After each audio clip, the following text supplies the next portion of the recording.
students, today we'll be continuing chapter number 2 of OC Standard 11. The name of the chapter is Business Services Part 1. Okay. We were on the topic of the post. हम post के बारे में पढ़ रहे थे. हमने post department कौन कौन सी सर्विसेज देते हैं वो सब पढ़ा था. Saving scheme, term insurance, PPF, NSC, ये सारे नेशनल सेविंग सर्टिफिकेट, किसान विकास पत्र, ये पढ़ा था. उसी चीज को आगे कंटिन्यू करते हुए है पोस्टल इंश्योरेंस. तो बोला है कि इंडिपेंडेंस से पहले, आजादी से पहले, इंडिपेंडेंस से पहले वेलफेयर सर्विसेज के लिए पोस्टल इंश्योरेंस स्टार्ट हुआ. तो बोला है कि जो इंडिपेंडेंस था, इंडिपेंडेंस से पहले कौन सा सर्विस स्टार्ट किया, ये जो पोस्टल इंश्योरेंस, जो पोस्ट डिपार्टमेंट इंश्योरेंस प्रोवाइड करता ना, ये चीज इंडिपेंडेंस से भी पहले चालू हो गई थी फॉर वेलफेयर पर्पस के लिए. अभी इंश्योरेंस किसका होता था? सेंट्रल गवर्नमेंट के एम्प्लॉयज का होता था, स्टेट गवर्नमेंट के एम्प्लॉयज का होता था, सेमी गवर्नमेंट एम्प्लॉयज का इंश्योरेंस होता था. ठीक है, ये सारे वो eligible for the postal insurance. इसका सबसे अच्छी बात क्या थी? प्रीमियम कम बोनस ज्यादा. प्रीमियम इंश्योरेंस में बहुत कम पे करना पड़ता था. ये जो पोस्टल इंश्योरेंस है इसका प्रीमियम कम था और बोनस ज्यादा मिलता था. तो this was a very plus point for postal insurance. Okay, मैं वापस पोस्टल इंश्योरेंस समझाने बोला है. प्रायर टू इंडिपेंडेंस, इंडिपेंडेंस के पहले पोस्टल इंश्योरेंस की सर्विसेज स्टार्ट हुए as a part of the welfare scheme. Welfare करने के लिए पोस्टल इंश्योरेंस चालू हुआ. अब पोस्टल इंश्योरेंस के लिए कौन कौन एलिजिबल है? एम्प्लॉइज एलिजिबल है, स्टेट गवर्नमेंट के एम्प्लॉइज, सेंट्रल गवर्नमेंट के एम्प्लॉइज, सेमी गवर्नमेंट के एम्प्लॉइज. अगर आपको 1 मार्क में पूछ सकते हैं कि पोस्टल इंश्योरेंस के लिए कौन एलिजिबल है, तो state government employees, central government employees, semi government employees, ये सब एलिजिबल है for the purpose of postal insurance. Right, sorry.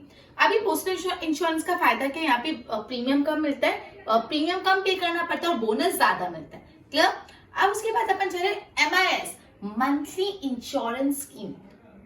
Okay, अगे मंथली इंश्योरेंस स्कीम. तो बेसिकली ये जो स्कीम है वैसे इन्वेस्टर्स के लिए होती है जिनको इंटरेस्ट इनकम चाहिए रेगुलर. मंथली इनकम स्कीम है, सॉरी, जिनको इनकम है ना मंथली बेसिस पे इंटरेस्ट इनकम चाहिए, जिनको इंटरेस्ट इनकम चाहिए रेगुलर बेसिस पे, मंथली बेसिस के, उसके लिए होता है MIS. MIS वैसे इन्वेस्टर्स के लिए होते हैं जिनको इंटरेस्ट इनकम चाहिए हर मंथ, जिनको हर महीने इंटरेस्ट इनकम चाहिए. वो कौन से प्लान में जा सकते हैं? MIS प्लान में जा सकते हैं. ठीक है, आप MIS अकाउंट इंडिविजुअल नाम पे भी ओपन करवा सकते हो, ज्वाइंट नाम पे भी ओपन करवा सकते हो. आप MIS अकाउंट को इंडिविजुअल नाम पे भी ओपन करा सकते हो, ज्वाइंट नाम पे भी. अभी जो MIS कितने साल का होता है? 5 years. MIS जो होता है वो 5 साल का होता है. और इफ आप चाहो तो 1 साल के बाद पैसा विड्रॉ करवा सकते हो टर्म्स एंड कंडीशन को फुलफिल करके. क्लियर? वापस MIS monthly income scheme. Monthly income scheme वैसे इन्वेस्टर्स के लिए होता है जिनको महीने में हर मंथ इंटरेस्ट इनकम चाहिए होती है. मंथली इनकम स्कीम वैसे इन्वेस्टर्स के लिए होता है जिनको हर मंथ इंटरेस्ट इनकम चाहिए होती है. वैसे लोगों के लिए मंथली मंथली इनकम स्कीम होता है.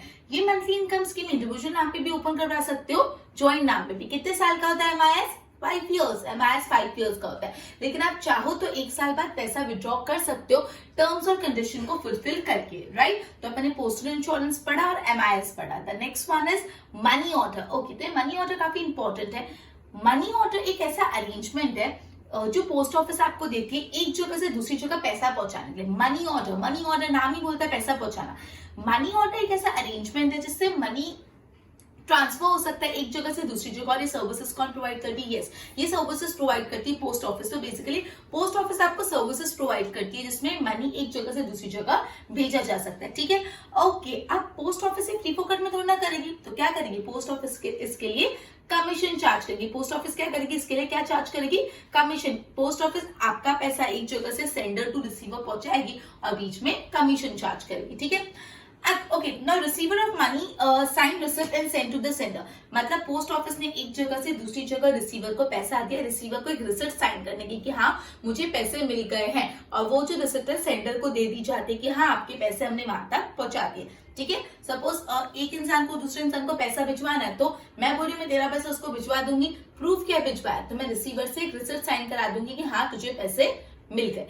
ठीक है, पहले आपको मनी ऑर्डर का मतलब समझ आया. फिर इसमें 2 टाइप की मनी ऑर्डर है, IM और EMO. ये समझने से पहले मनी ऑर्डर समझना जरूरी है. तो मनी ऑर्डर क्या होता है? अगेन हम रिवाइजिंग. मनी ऑर्डर एक अरेंजमेंट है जो पोस्ट ऑफिस आपको प्रोवाइड करती है जिसमें आप मनी ट्रांसफर कर सकते हो एक जगह से दूसरी जगह. एक जगह से दूसरी जगह मनी ट्रांसफर हो सकता है. यहाँ पे पोस्ट ऑफिस इसके लिए क्या चार्ज करती है? कमीशन चार्ज करती है.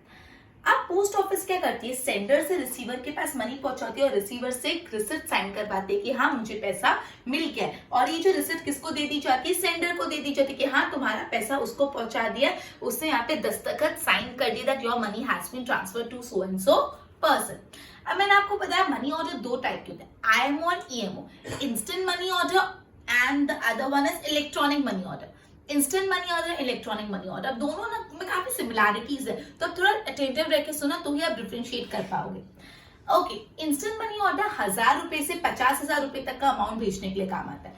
आईएमओ जो है इंस्टेंट मनी ऑर्डर ना, फुल फॉर्म्स को ध्यान रखो, इंस्टेंट मनी ऑर्डर 1000 रुपए से 50,000 रुपए तक का पैसा भेजने के लिए काम आता है in any part of India with in a day. एक दिन के अंदर अंदर इंडिया के कोई भी पार्ट में अगर आपको 1000 से 50,000 रुपए का पैसा भिजवाना है तो आप पोस्ट ऑफिस के आईएमओ सर्विस ले सकते हो। अगेन लिसन, इंडिया के कोई भी पार्ट में आपको एक दिन के अंदर 1000 रुपए से 50,000 रुपए का कोई भी अमाउंट एक जगह से दूसरी जगह ट्रांसफर करनी है तो आप आईएमओ इंस्टेंट मनी ऑर्डर की फैसिलिटी पोस्ट ऑफिस की अवेल कर सकते हो। ठीक है, यहाँ पे सेंडर जो होता है, जो पैसा भिजवा रहा है, वो पोस्ट ऑफिस को मनी भी देता है जितना पैसा भिजवाना, साथ साथ कमीशन भी देगा। Obviously post office commission charge करेगी।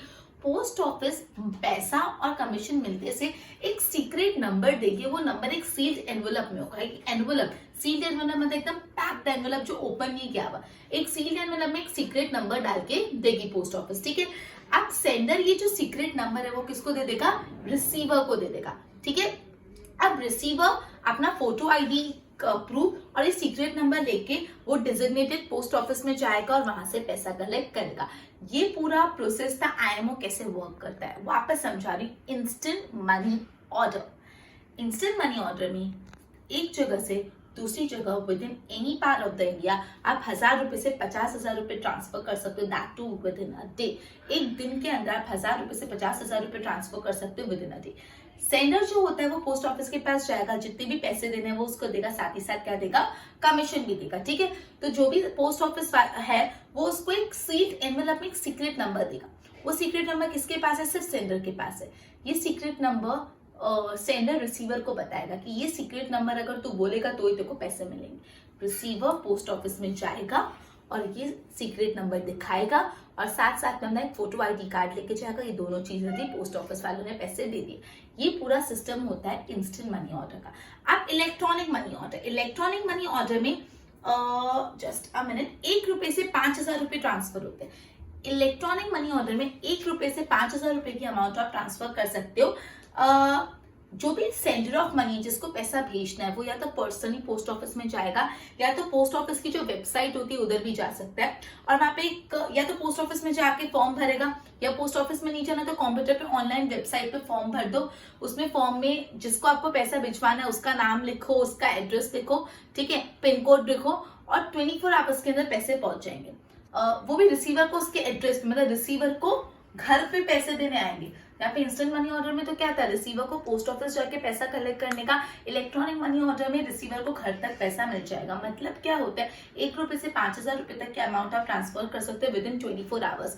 सेंडर जो है वो या तो पोस्ट ऑफिस में जाके फॉर्म भरेगा या तो ऑनलाइन वेबसाइट पे जाके फॉर्म भरेगा। 24 आवर्स के अंदर अंदर पैसे चले जाते हैं। फॉर्म में रिसीवर का नेम, एड्रेस, पिन कोड होता है, ठीक है। रिसीवर को अपने घर पे पैसा मिल जाता है। अभी अगर आपको पैसों के साथ साथ कोई मैसेज भी भिजवाना है तो भी आप भिजा सकते हो, लेकिन ये मैसेज एक प्री डिसाइडेड मैसेजेस होता है कि कुछ 10-15 मैसेजेस हो गए, उसमें से एक मैसेज आप अपना मैसेज नहीं दे सकते। कोई प्री डिसाइडेड मैसेज में से कोई सिलेक्ट करके आपको अगर भेजना, that you can do it. Clear? Okay, तो ये था instant money order and electronic money order. वापस पोस्ट अपन ये पढ़ रहे मनी ऑर्डर की सर्विस। मनी ऑर्डर में एक जगह से दूसरी जगह पैसा जाता है। बैंक, पोस्ट ऑफिस एक जगह से दूसरी जगह पैसा भिजवा के कमीशन चार्ज करती है। बीच में इंस्टेंट मनी ऑर्डर पड़ा जिसमें 1000 से 50,000 रुपए का ट्रांसफर हो सकता है। और इलेक्ट्रॉनिक इंस्टेंट मनी ऑर्डर में एक सीक्रेट कोड भी होता है। इलेक्ट्रॉनिक मनी ऑर्डर 1000 से 5,000 रुपए का होता है, ठीक है। इंस्टेंट मनी ऑर्डर में आपको बैंक में जाके पैसा लेना पड़ेगा रिसीवर को। इलेक्ट्रॉनिक मनी ऑर्डर में घर तक पैसा मिल जाएगा। अब और कौन सी सर्विसेज बैंक प्रोवाइड कर पोस्ट ऑफिस प्रोवाइड करती है, तो बहुत सारी है। Purchase and sale of currency, travellers cheque, debit card etcetera. वो बहुत सारी services that we are not going into detail, but आप 5-6 लर्न कर लेना for the purpose of writing in exams. Clear? तो बेसिकली पोस्ट ऑफिस की services में अपन ने पोस्टल इंश्योरेंस पढ़ा, पोस्ट ऑफिस की सर्विसेज में अपन ने पोस्टल इंश्योरेंस पढ़ा, पोस्टल इंश्योरेंस में अपन ने पढ़ा इंडिपेंडेंस के पहले ओके, इंडिपेंडेंस के पहले पोस्टल ऑफिस की पोस्टल इंश्योरेंस की सर्विस स्टार्ट हो गई थी फॉर वेलफेयर। ये जो इंश्योरेंस होता था वो state government employ, central government employ, semi government employ को मिलता था। इसका फायदा कम प्रीमियम, ज्यादा bonus, low premium and maximum bonus. And MIS monthly income scheme वैसे इन्वेस्टर्स के लिए होती है जिनको हर महीने इंटरेस्ट इनकम चाहिए। 5 साल के लिए अकाउंट खुलवाना पड़ता है, चाहो तो 1 साल बाद पैसा विड्रॉ कर देते हैं, but yes terms and conditions apply. Okay, money order मैंने आपको पूरा समझा, IMO, EMO, instant money order, electronic money order, फिर अदर्स। अब अपना पोस्ट ऑफिस का सर्विस कंप्लीट, अपने ट्रांसपोर्टेशन पूरा देख लिया, पोस्ट ऑफिस देख लिया, सॉरी इंश्योरेंस देखा अपने, पोस्ट ऑफिस देखा, राइट। अभी अपन चाह रहे हैं गोडाउन या तो warehouse service. Godown service, warehouse service मतलब बोला है आपने एक बार प्रोडक्शन कर लिया तो आपने सपोज जितना भी प्रोडक्शन किया सारा का सारा एक साथ तो कंजम्पशन नहीं होगा, कोई चीज स्टोर करके आपको रखनी पड़ेगी। वो स्टोर कहाँ पे होगा? आप गोडाउन में स्टोर कर सकते हो, गोडाउन या वेयर हाउस में स्टोर कर सकते हो। बेसिकली जो पेरिशेबल गुड्स होते हैं, पेरिशेबल मतलब क्या होता है? जो बहुत जल्दी खराब हो जाते हैं। जैसे मिल्क, मिल्क क्या पेरिशेबल है ना, जल्दी खराब हो जाता है। कोई कांच की आइटम है वो क्या पेरिशेबल, टूट सकती है। पेरिशेबल मतलब जो बहुत जल्दी खराब हो जाते हैं, लॉन्ग लास्टिंग नहीं होते, ड्यूरेबल नहीं होते। ड्यूरेबल मतलब क्या होता है? जो ज्यादा समय तक चलते हैं। पेरिशेबल जो जल्दी खराब हो जाता है। पेरिशेबल और ड्यूरेबल एक दूसरे के इंटोनिम्स है, राइट। तो बेसिकली पेरिशेबल कुछ वेयर हाउस में स्टोर होता है। कोई कोई ऐसा प्रोडक्ट होता है जिसकी डिमांड सीजनल होती है लेकिन प्रोडक्शन तो पूरे साल होता है।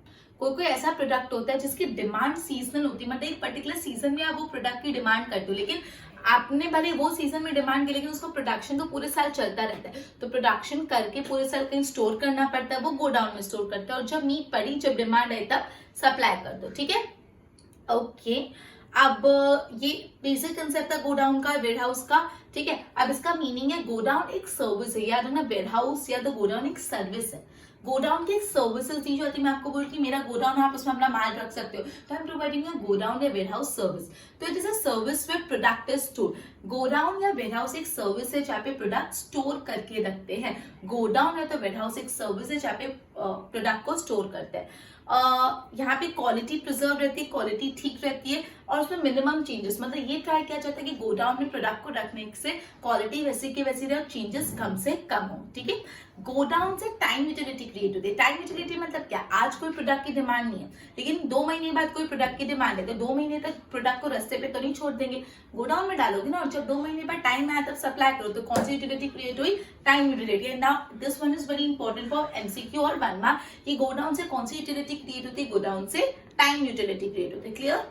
ओके, तो गोडाउन में अपन ने क्या पढ़ा? बोला है कि आपने प्रोडक्शन कर लिया, बट वो प्रोडक्शन आप पूरा एक साथ कंज्यूम नहीं करोगे, आपको स्टोर करना पड़ता है। स्टोर वेयर हाउस में होता है या गोडाउन में होता है। पेरिशेबल गुड्स होते हैं उसको गोडाउन में स्टोर करते हैं। कोई कोई प्रोडक्ट ऐसा होता है जिसकी डिमांड सीजनल होती है लेकिन उसका प्रोडक्शन तो पूरे साल करना ही पड़ता है, तो प्रोडक्शन करने के बाद आपको स्टोर करना है, तो स्टोर कहाँ पे करोगे? वेयर हाउस या तो गोडाउन में स्टोर करोगे। फिर अपन ने मीनिंग पढ़ा, मैंने आपको बताया जो गोडाउन है वेयर हाउस एक सर्विस है, सर्विस प्रोवाइड कर रहे हो, तो it is a service for storage of the goods. Clear? Basically godown में या वेयर हाउस में गुड्स प्रिजर्व करने से कम क्वालिटी प्रिजर्व रहती है और कम से कम चेंजेस रहते हैं, ठीक है। गोडाउन से कौन सी यूटिलिटी क्रिएट होती है? गोडाउन से टाइम यूटिलिटी क्रिएट होती है। क्लियर? तो बेसिकली अपन ने थोड़ा बहुत पोस्ट के पॉइंट से किया, गोडाउन का स्टार्ट किया, आगे भी करते हैं, पहले बोर्ड से इतना गो थ्रू, ध्यान दो बोर्ड पे। Postal insurance prior to independence, welfare as a part of welfare services, postal insurance start हुआ। Employees of state government, central government, semi government, ये सब एलिजिबल है इंश्योरेंस के लिए। इसमें लोअर प्रीमियम होता है और मैक्सिमम बोनस होता है ना। MIS monthly income scheme, this is monthly income scheme. यहाँ पे वैसे इन्वेस्टर्स के लिए होते हैं जिनको इंटरेस्ट इनकम चाहिए, that too on regular basis. ये इंडिविजुअल और जॉइंट अकाउंट ओपन करवा सकते हैं। It is for the period of 5 years and depositor can withdraw the money after 1 year TNC, मतलब टर्म्स एंड कंडीशन अप्लाई। अगर investors चाहता है, डिपोजिटर चाहता है, तो 1 साल के अंदर ही पैसा विड्रॉ करवा सकते हैं, लेकिन terms and condition apply. Now money order. So money order का एक अरेंजमेंट है to send the money from one place to another through post office. Money order एक अरेंजमेंट है जिससे आप पैसों को एक जगह से दूसरी जगह भेज सकते हो थ्रू पोस्ट ऑफिस, ठीक है। पोस्ट ऑफिस सामने से क्या चार्ज करता है? कमीशन चार्ज करता है। Okay, receiver of money sign a receipt and send to sender. जो रिसीवर है वो रिसिप्ट साइन करके सेंडर को भेज देगा। आईएमओ और ईएमओ इंस्टेंट मनी ऑर्डर 1000 से 50,000 रुपए के लिए होता है। Any part of the India में विद इन अ डे आप पैसा ट्रांसफर कर सकते हो। जो सेंडर होता है वो कमीशन और मनी देता है पोस्ट ऑफिस को, पोस्ट ऑफिस उसको एक सीक्रेट नंबर देती है ना, seal envelope. Sender gives a secret number two the receiver, ये जो सीक्रेट नंबर है सेंडर रिसीवर को देता है। Receiver secret number, photo ID card लेके रिसीवर वो डेजिग्नेटेड पोस्ट ऑफिस में जाता है, उसको पैसा मिल जाता है। ईएमओ 1 से 5,000 के लिए सेंटर ऑफ मनी या पोस्ट ऑफिस पर्सनली विजिट करता है या तो उसकी वेबसाइट पे जाके एक फॉर्म फिल करता है जिसमें वो name, address and pin code और रिसीवर लिखता है। With in 24 hours money receive हो जाता है। एड्रेस 24 घंटे में रिसीवर के घर पे पैसा पहुंचा दिया जाता है। मनी के साथ आप एक प्री डिसाइडेड पहले से जो मैसेज है वो भी भेज सकते हो। अदर्स में purchase sale of currency, travellers cheque, debit card. ना go down at the warehouse service after production go down, goods immediately consume नहीं होते या स्टोर नहीं होते तो उसको स्टोर करना जरूरी है। Go down necessary for perishable good, seasonal demand but production through out the year, कुछ प्रोडक्ट का डिमांड सीजन होता है लेकिन प्रोडक्शन पूरे साल होता है। Store in godown and supplied when needed, तो ये गोडाउन में स्टोर होता है और तब सप्लाई किया जाता है जब जरूरत पड़ती है।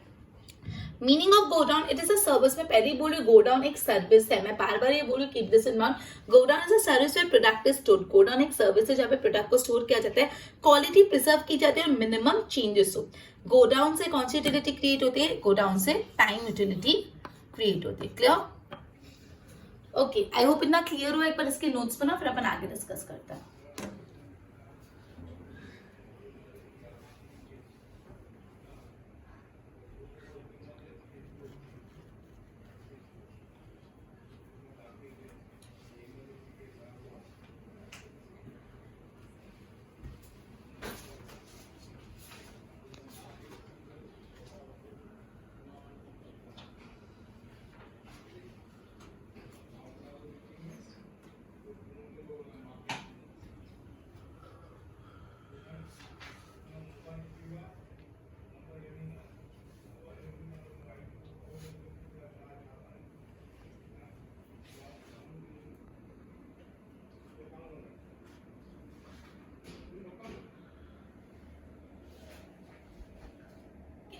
पढ़ने वाले टाइप्स ऑफ गोडाउन, तो बेसिकली सबसे पहले types of godown based on ownership perspective. Ownership के पॉइंट ऑफ व्यू से गोडाउन समझेंगे तो एक होता है private godown and the other one is public godown.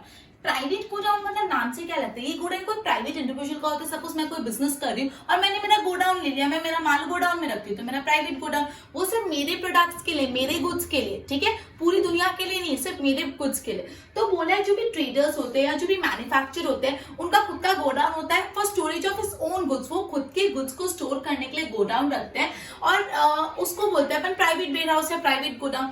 तो सिंपल टर्म्स में अगर आप देखे जाओ तो जो भी मैन्युफैक्चरर्स होते हैं या जो भी ट्रेडर्स होते हैं वो खुद का गुड्स स्टोर करने के लिए गोडाउन ओन करते हैं और वो उनका गोडाउन होता है, पर्सनल गोडाउन होता है। तो वैसे गोडाउन या वैसे वेयर हाउस को प्राइवेट वेयर हाउस बोला जाता है, जो एक पर्टिकुलर इंडिविजुअल का होता है और वो उसमें सिर्फ और सिर्फ अपना सामान स्टोर करता है। वो गोडाउन, वो वेयर हाउस उसने अपने बिजनेस के लिए खरीदा है।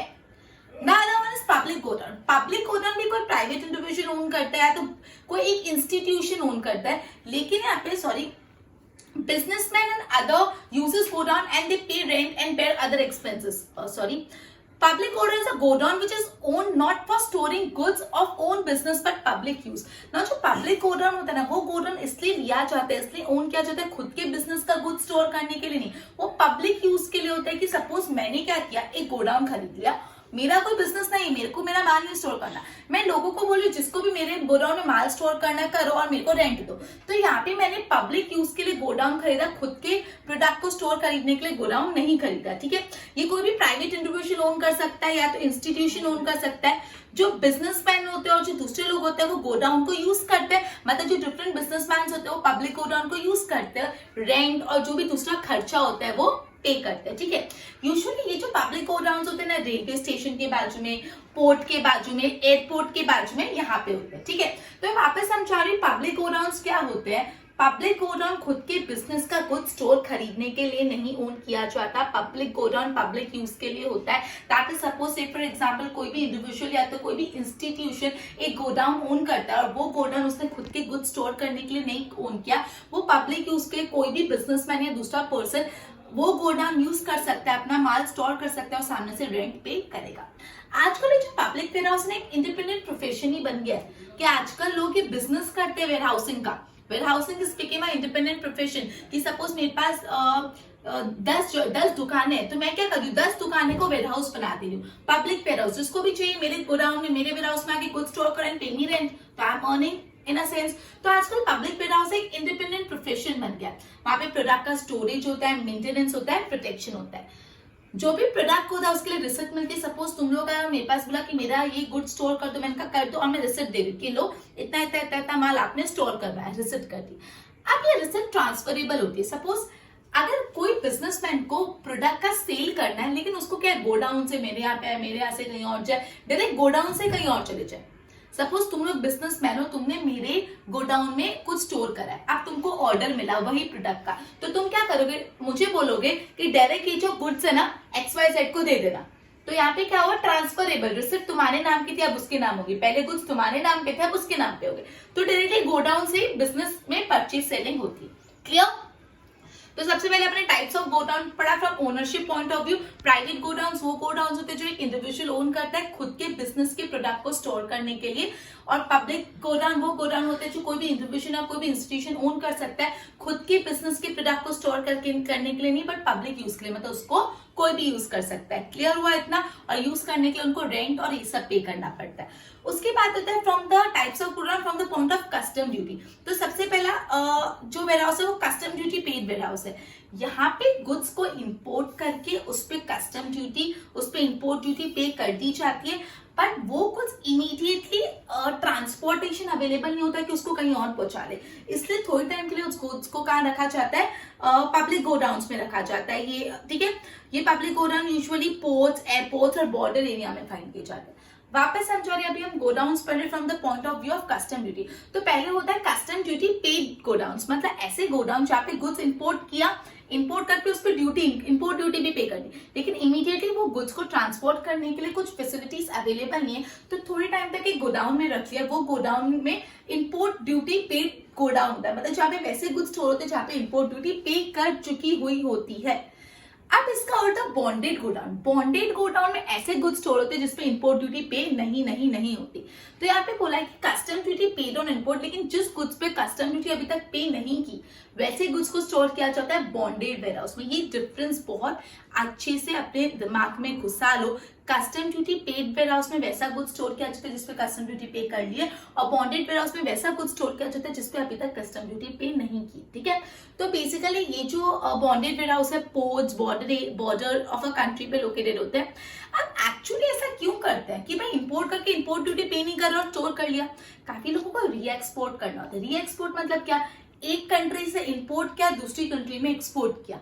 ठीक है, मतलब आपने सपोज यूएसए से इंपोर्ट किया कोई चीज और सपोज से फॉर एग्जांपल यूके में आपको भेजना है, क्लियर, तो एक जगह से इंपोर्ट करके उसी चीज को दूसरी जगह भेजना है, तो इंपोर्ट करके इंपोर्ट ड्यूटी ऐसे से डायरेक्टली भेजना, उसको री एक्सपोर्ट बोलते हैं कि आया गया इंपोर्ट देन एक्सपोर्ट, उसको बोलते हैं री एक्सपोर्ट। तो अगर किसी भी इंपोर्टर को गुड्स को री एक्सपोर्ट करना है तो वो ये चीज को बॉन्डेड वेयर हाउस में रखेगा, और जो बॉन्डेड वेयर हाउस वाले वो प्रॉपर क्लासिफिकेशन और रीपैकिंग करके उसको एक्सपोर्ट कर लेंगे। ये जो बॉन्डेड वेयर हाउस है दिया ब्लेसिंग फॉर री एक्सपोर्ट, री एक्सपोर्ट के लिए ब्लेसिंग्स है। तो आपको पूछ सकते हैं कौन सा वेयर हाउस री एक्सपोर्ट के लिए ब्लेसिंग है, तो बॉन्डेड वेयर हाउस।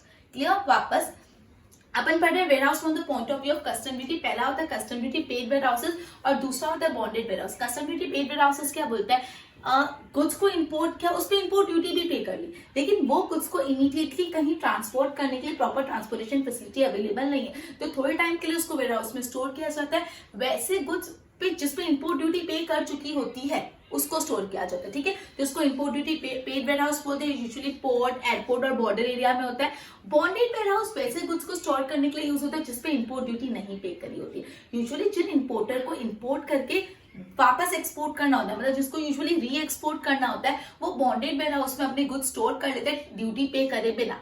तो basically bonded warehouse is a blessings for reexport के लिए ब्लेसिंग है। फिर यूजफुलनेस के पर्सपेक्टिव से दो वेयर हाउस है, general godown and specific godown. General मतलब क्या है, जनरल नॉर्मल, कुछ स्पेशल नहीं।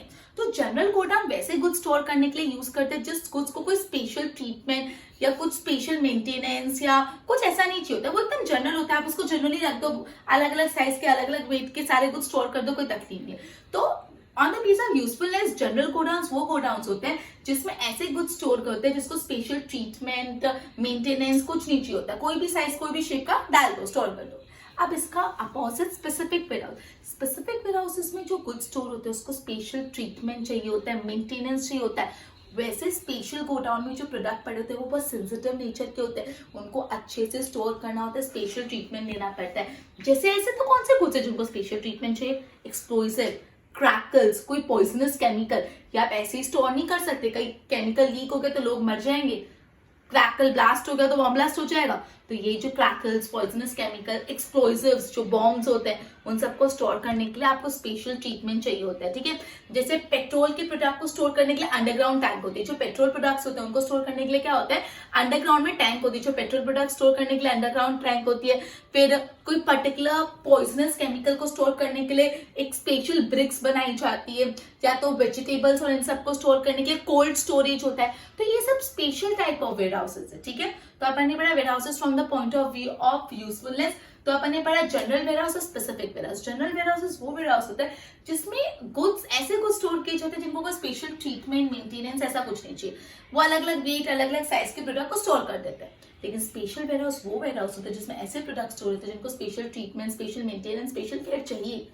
ये प्रोडक्ट बहुत सेंसिटिव नेचर के होते हैं, जैसे explosive, special chemicals, vegetables, then crackles. तो कैसे कैसे स्पेशल वेयर हाउस होते हैं? जैसे पेट्रोल के प्रोडक्ट को स्टोर करने के लिए स्पेशल अंडरग्राउंड टैंक होती है, पॉइजनस केमिकल को स्टोर करने के लिए स्पेशली ब्रिक्स बनाए जाते हैं, फूड वेजिटेबल्स को स्टोर करने के लिए कोल्ड स्टोरेज होते हैं। Clear?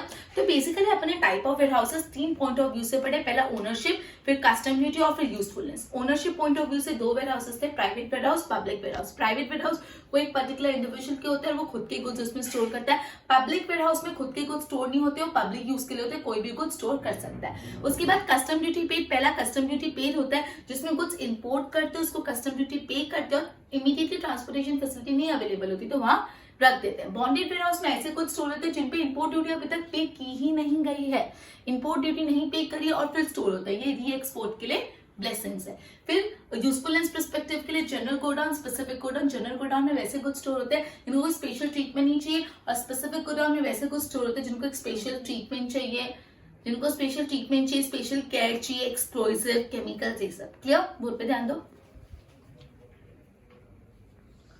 Okay, types of godown from the ownership perspective. Private godown, trader or manufacturer owns a godown for storage of his goods according to his requirement. उसको हम private warehouse बोलते हैं, जो खुद के goods खुद की रिक्वायरमेंट के हिसाब से।